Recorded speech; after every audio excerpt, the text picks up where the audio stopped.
Just look at the size of the Discovery shuttle. It's not going to be cheap to move this thing across the country, but people can't decide on a price tag. Secret Service had set up over a dozen metal detectors. They were going through people's bags. They had dogs searching those bags as well. I want you to take a look at these numbers here. $4.28 billion so far made, raking in about $120 million a month. Again, I just got off the floor like 30 minutes ago, and we saw really emotional testimony from a lot of Democratic lawmakers accusing Republicans of gerrymandering. Those crews you see here are PADNOS crews that are sifting through the rubble, cleaning things up, deciding what their next steps are going to be. Now, this is the 5th fire that PADNOS has had to deal with since 2016. Those high prices have forced pharmacies to go with the generic brand without all the fancy marketing. Now, it's a different name, but the same drug at a much lower price. Around half of your proposed budget relies on federal funding. I'm just wondering what's being done to ensure that that money is going to come to Missouri. Yeah, so number one, I support the administration's initiatives to make sure we right-size the federal government. Certainty has never found its way to Harry Burrow. Mr. Burrow, I've seen all 3 of these diseases, but never in one person at the same time.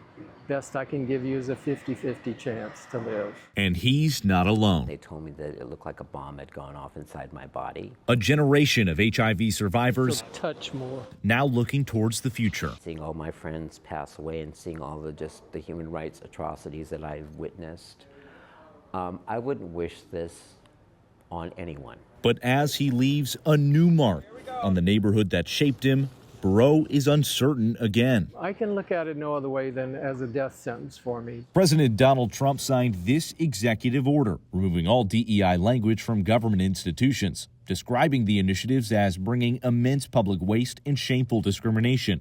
That rule extended to grants from the National Institutes of Health. AIDS researcher Dr. Monica Gandhi says the impact can't be measured. We are miserable.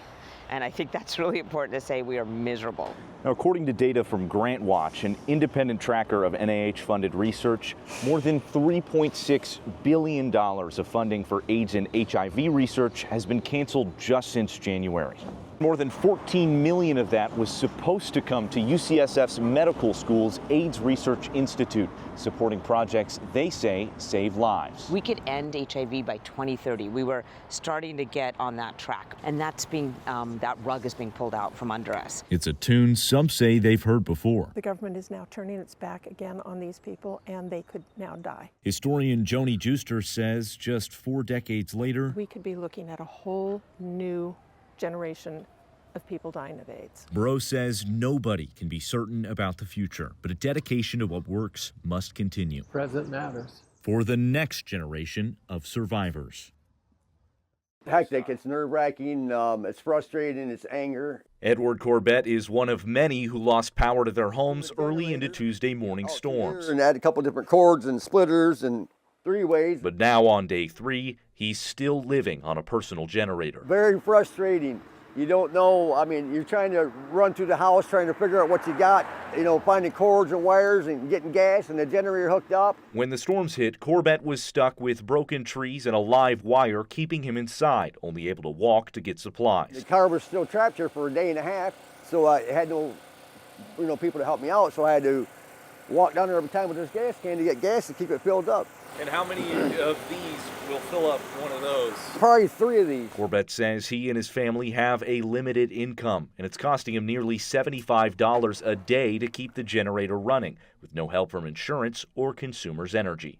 At least $1,200, $1,300 between the electrician and this, and then we might have to pay the deductible of $1,357. Corbett says while Consumers Energy has responded, crews haven't completed the repairs. We're trying to put everything we can to work right now to speed up that process. Brian Wheeler of Consumers Energy says it takes time to fix outages like these. We also work to make sure that critical infrastructure gets power back first. So hospitals, senior centers, police and fire stations. Meaning single home outages like Corbett's are low on the totem pole. Anyone who feels frustration, who wants things to be done faster, we feel the same reaction. And even when crews arrived at Corbett's house, he wasn't sold. I appreciate they're coming, but it could have been a little bit sooner. Shouldn't have had to go through what I went through, paying my power bill every month, paying my homeowner's insurance every month. What does it take to run a pharmacy? Us drug dealers on the streets. For Brendan and Justin Weber, Those are old skills that my father's picked up. it's taken nearly 50 years of mom and dad's expertise. Started the store in 1976. But since they decided to carry on their family's legacy, it's taken more than ever before. Independent pharmacies that 20 years ago made money. The duo blames the drug middleman, pharmacy benefit managers. It's a position Ron Fitzwater, CEO of the Missouri Pharmacists Association, says has far too much power. That's what we're charging you, and that's what you pay. He's been lobbying against their ability to raise prices and lower rebates. Or keeping that rebate, billing the plans for the full cost of the drug, and then making the differential, which is the rebate. Those high prices have forced pharmacies to go with the generic brand without all the fancy marketing. Now, it's a different name, but the same drug at a much lower price.